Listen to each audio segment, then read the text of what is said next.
Dans le monde, il y a des souris, et dans une vidéo récente, j'ai expliqué comment fonctionne un clic, que je vous invite d'ailleurs à le regarder.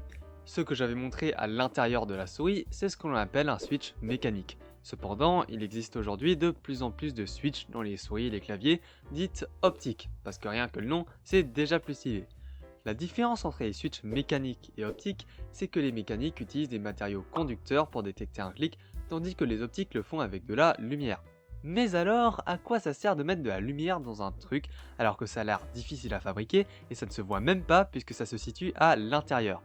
Un des avantages les plus mis en avant est sa réactivité. Cette technologie permet en effet de devancer de quelques millisecondes un switch mécanique. Est-ce utile? À débattre. Selon moi, ce n'est rien par rapport au ping, clin d'œil SFR, et la différence de talent, mais soit. C'est aussi plus durable, moins d'usure car moins de contact. Sauf que quand on change de clavier mécanique, c'est rarement à cause de l'usure des touches. C'est plutôt dû au fait qu'on les fracassait brutalement comme un imbécile ou fait renverser de l'ice dessus, court-circuitant le clavier entier. Non, les switches mécaniques n'ont pas beaucoup d'avantages conséquents. Le plus grand flex des switches optiques est sa possibilité d'être analogique. C'est-à-dire que le clavier peut détecter à quelle hauteur exactement se situe la touche, ce qui nous permet aussi de personnaliser à quel point le clavier entre la lettre et de drag-click sur sa barre espace. C'est bien beau tout ça, mais comment ça marche? Déjà, on a les switches de souris, qui ne sont pas analogiques et qui ne servent encore plus à rien, et les claviers qui ont la version analogique et pas analogique. Alors, voyons d'abord avec notre souris. Voici notre bon vieux switch mécanique, et on va construire notre switch optique à partir de celle-ci. Ce qui change, c'est le bout, avec une partie inclinée. Le récepteur, on le dégage, on n'en a plus besoin. Ici, on met un laser qui émet de la lumière infrarouge en continu, c'est-à-dire une lumière qu'on ne peut pas voir.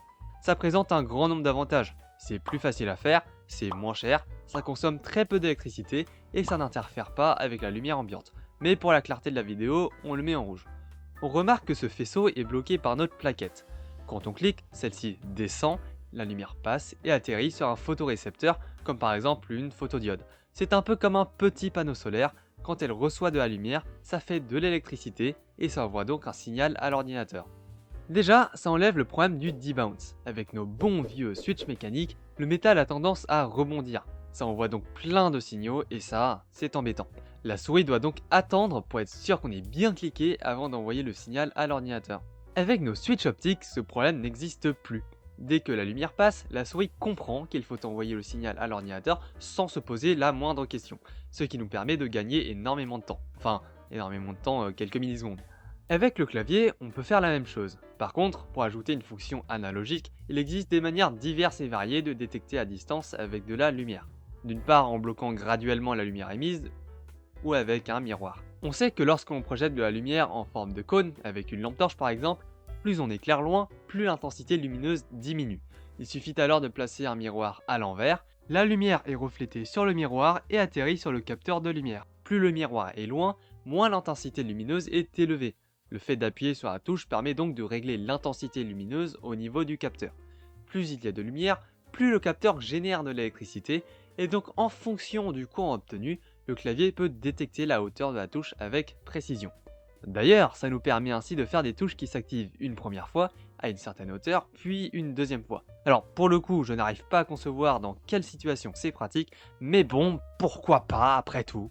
Bref, c'était un peu tout sur les switches optiques. Bien sûr, il existe tout plein de systèmes différents, mais globalement, ça fonctionne de la même manière. Sur ce, j'espère que je vous ai convaincu à acheter des switches optiques, que vous avez aimé la vidéo, et si c'est le cas, eh bien je suis content.